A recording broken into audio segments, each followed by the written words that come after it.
La bête noire, actuellement en astrologie, c'est le zodiaque. Pas, la dimension astronomique du zodiaque, évidemment. Le zodiaque, c'est l'écliptique, c'est des noms qui ont été donnés à différents découpages de l'écliptique, ça c'est pas un problème, c'est simplement du métalangage. Mais c'est le zodiaque au prisme de l'astrologie, bien entendu, qui fait problème. Parce que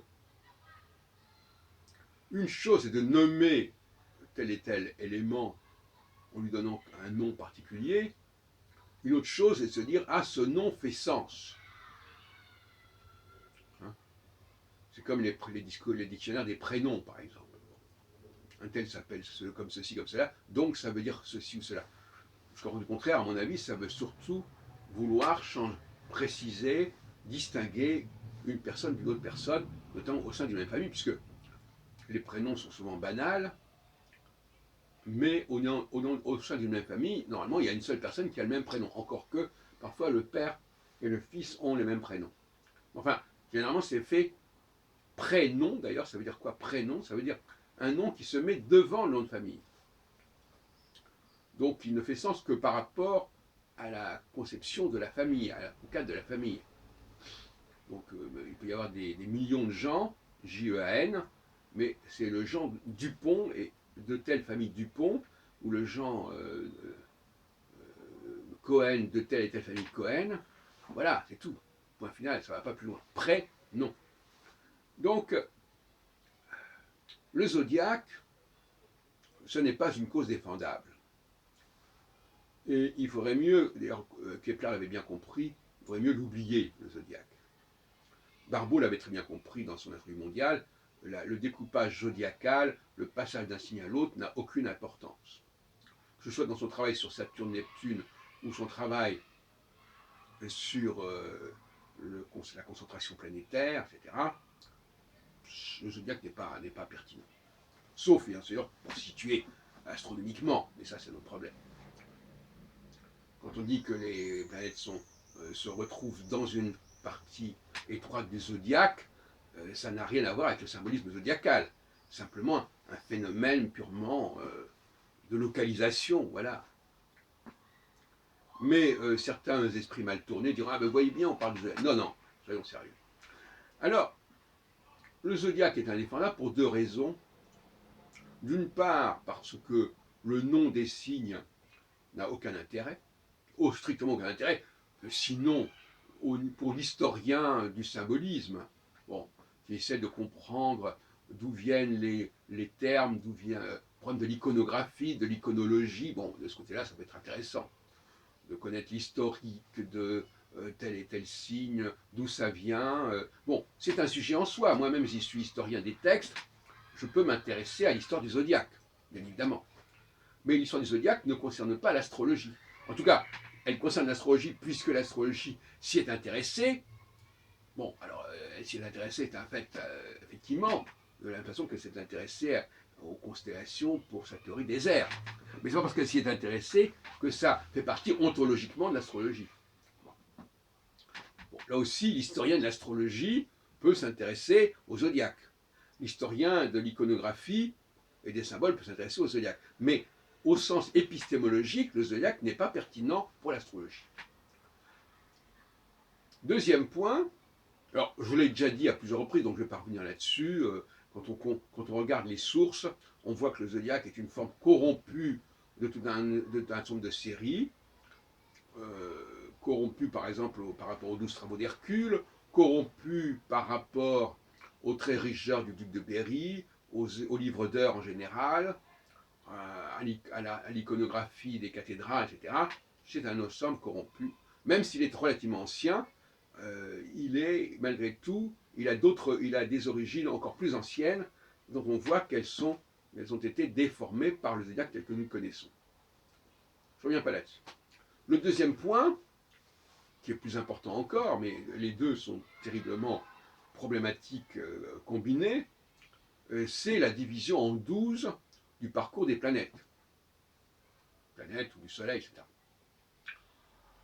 Parce que, d'une part, l'idée de diviser en 12 types l'humanité est une aberration totale, surtout quand on se fonde sur le symbolisme zodiacal. Deuxièmement, parce que étudier le cycle d'une planète, notamment en astrologie mondiale, mais pas seulement, en passant le fait que Jupiter change de signe et que ça veut dire ceci ou cela, ça aussi c'est une aberration totale. Et d'un point de vue cognitif, se dire qu'il y a 12 possibilités d'expression d'un même concept, c'est une aberration totale aussi. Notre cerveau fonctionne sur une base binaire, ternaire, quaternaire éventuellement, mais certainement pas sur la base 12. Sauf évidemment à dire qu'on est tout le temps dans. Si c'est dire qu'il y a 12 signes, mais qu'en fin de compte ça fonctionne 2 par 2, c'est un autre problème encore. Bon. Alors à ce moment-là, on dit A, B, A, B, A, B, et c'est un autre sujet. Donc là, c'est faisable, c'est pensable. Mais pour beaucoup d'astrologues, Jupiter en scorpion, c'est Jupiter en scorpion, il passe en sagittaire, c'est Jupiter en sagittaire. Or, Barbeau a bien compris que ça, c'était catastrophique pour l'astrologie mondiale. Que ça empêche l'astrologie mondiale de se penser en termes d'aspect, notamment, en termes de conjonction, d'opposition. Et que c'était là, véritablement, l'astrologie. Et Kepler l'avait bien compris.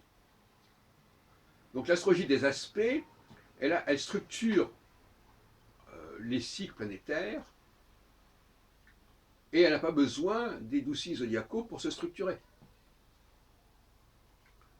Et cette structure planétaire d'aspect, comme l'avait bien compris d'ailleurs Barbeau dès les années 50, même avant peut-être,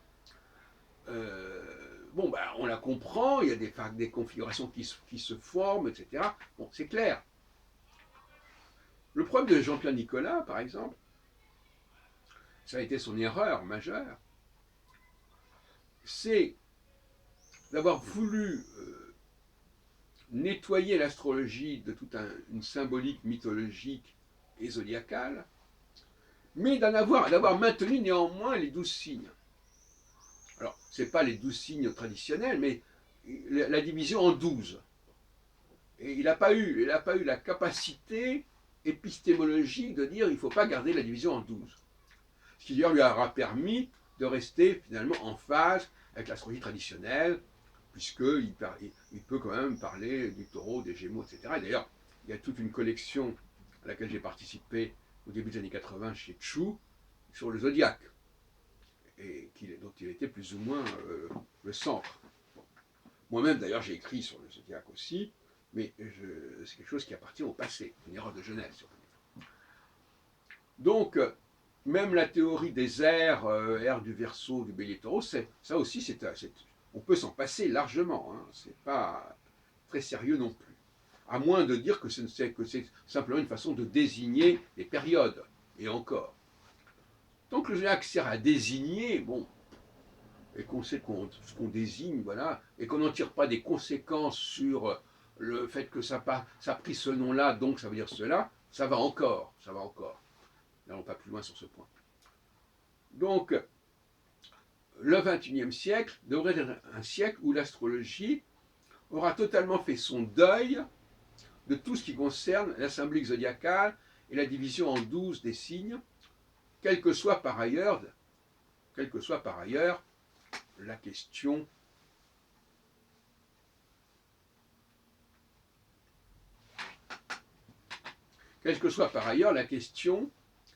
de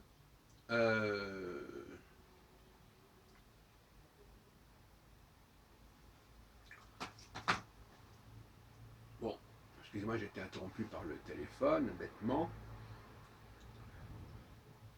Donc le zodiaque, on peut s'en passer, on n'en a plus besoin, les gens n'ont plus besoin de se définir d'après leur signe zodiacal, surtout, enfin, ils peuvent, et comme je disais l'autre jour, à propos des horoscopes des journaux, on dit effectivement, vous voulez connaître votre avenir, regardez ce qui est valable pour le tel et tel signe, mais en réalité, même dans ce cas-là, ça ne renvoie pas au signe. Ça renvoie simplement à une position du soleil à un certain endroit du ciel, et des aspects qu'il peut avoir avec les autres planètes, ou par le biais notamment aussi des maisons solaires, etc. Enfin, on ne rentre pas dans le détail. Mais là encore, quand on lit dans les journaux, bon, il y a des même quand on lit dans les journaux, quand on définit évidemment le signe zodiacal, en disant vous êtes de tel signe, donc vous êtes ceci, cela, ça c'est constant, une permanente. En revanche, quand on lit dans les journaux ce qui va arriver au bélier cette semaine, là on n'est plus dans le zodiaque. Le zodiaque permet simplement de savoir où, comment travailler là-dessus. On est simplement, le soleil est à tel endroit du ciel. Et il est en configuration avec d'autres astres. À ce moment-là, les prévisions qui seront faites ne seront pas zodiacales, même si on y entre par le biais zodiacal. C'est une erreur que l'on commet souvent. Les prévisions dans les médias, même si elles se réfèrent aux signes zodiacaux, elles n'ont rien à voir avec la symbolique zodiacale. Si ce n'est pour localiser la position des astres les uns par rapport aux autres, ce qui n'est pas du tout de l'ordre de l'astrologie, mais de l'astronomie.